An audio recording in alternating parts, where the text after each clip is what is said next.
Hello again.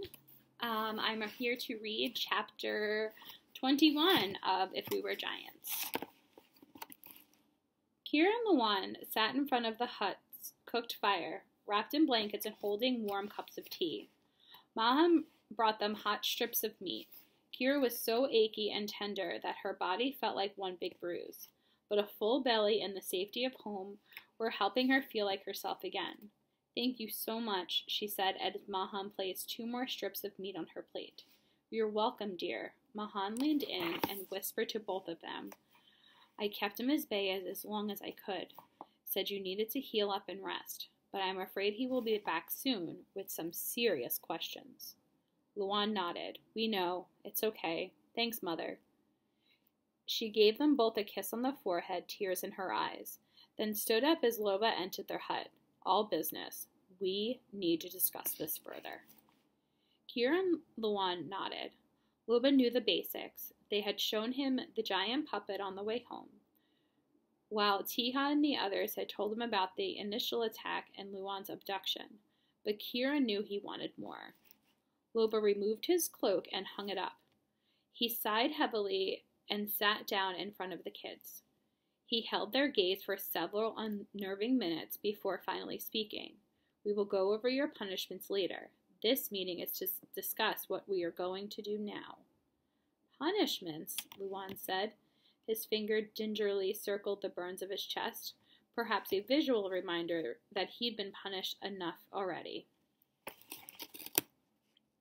Loba wasn't having it. "Go to the river. Going across the river. Sneaking off with your friends to work on secret projects, bringing unwanted attention to our forest home, attacking an armed group of men unprovoked." He shook his head warily. Were you trying to break every rule you could possibly think of?" "But Father, I was only trying to help." "This is my fault, Loba," Kira said. "The punishments should be entirely mine." Loba shifted his hard stare towards her. "But before that, I need you to listen to me," she said. "Really listen. We need to prepare for what's coming." Children do not tell their elders to listen. His voice had gone quiet and calm again, which Kira found deeply unsettling. She was shaking inside, but pressed on. "I'm sorry, Loba. I mean no respect. But you heard what that hunter said before he left. He will be back. They will be back." "It's the same thing he told me when I was captured," the one said. "He said that they were going to bring more men back here." "I can confirm that's true," Kira said quietly. She studied the floor. Loba looked back and forth between the two of them before settling his gaze on Kira. "And how do you know that?" She took a deep breath. "Because," her voice faltered. It was the one thing to remember, to admit it to herself. But it was quite another to say it out loud. The one slipped his hand into hers and gave it an encouraging squeeze. Because these are the same people who took over my first home. But before I came here, I escaped. But they..." A tear spilled down her cheek. No one else made it out. Mahan slipped over and put her arms around Kira's shoulders. Luan continued to squeeze her hand. Even Loba reached out and patted her affectionately. They all sat that way for a while, holding Kira and letting her cry it out before she was able to collect herself again. Finally, she shook her head and spoke on. "We can't let that happen to anyone here. We should leave immediately. Try to convince the rest of the tree folk to do the same. I know it won't be easy, but we'll try her best." "Leave?" Maham said. "Where would we go?" Luan asked. Loba was studying Kira. "Why have you not talked about these people before?" "Hush, Loba," said Maham. "Can't you see the poor thing is—" "It's okay," Kira said. "It's a reasonable question." She took another deep breath. "I was trying desperately not to think about it. I blocked it out, remembering my family. It was just too much." "And we understand, dear." Maham squeezed her shoulders again. Loba was still looking intently at her. "Can you tell us why they attacked your people? Anything that could help us make a plan moving forward?" Kira swallowed hard. It was absolutely certain that a full confession would have to be the best way to handle this moment, and yet she couldn't do it. Couldn't bear for this family to turn on her, be repulsed by her.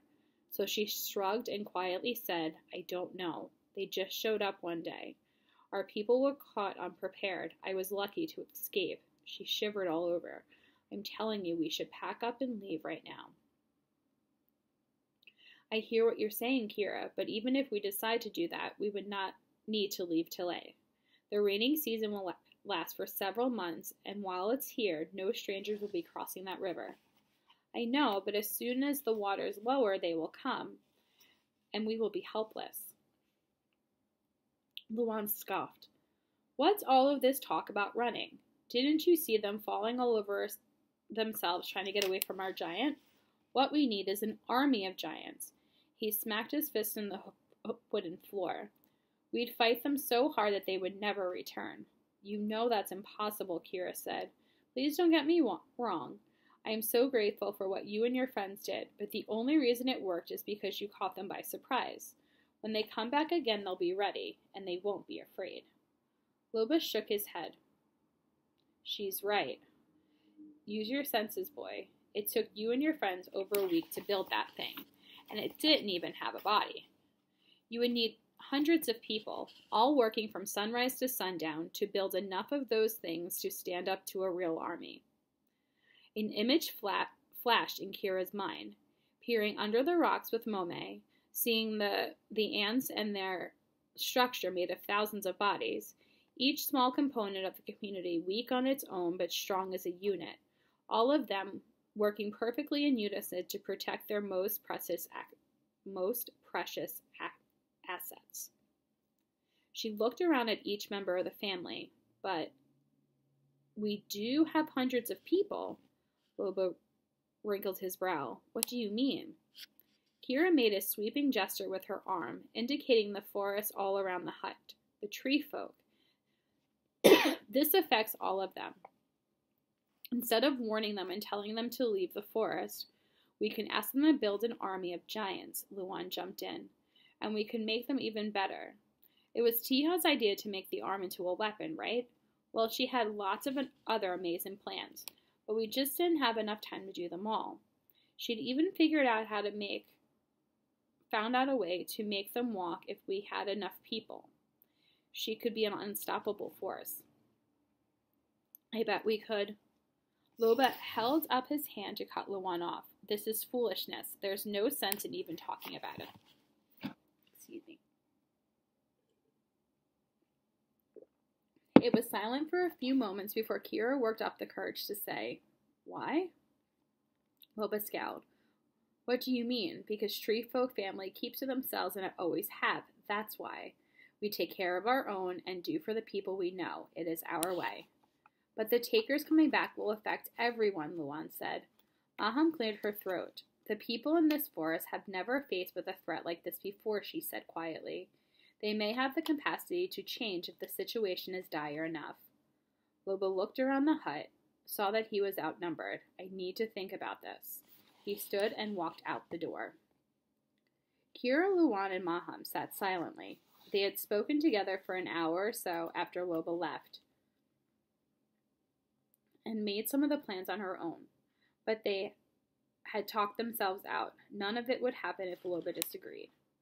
It was well past dark when he came back. He stood by the cook fire, and the dying embers were shadows play across his face.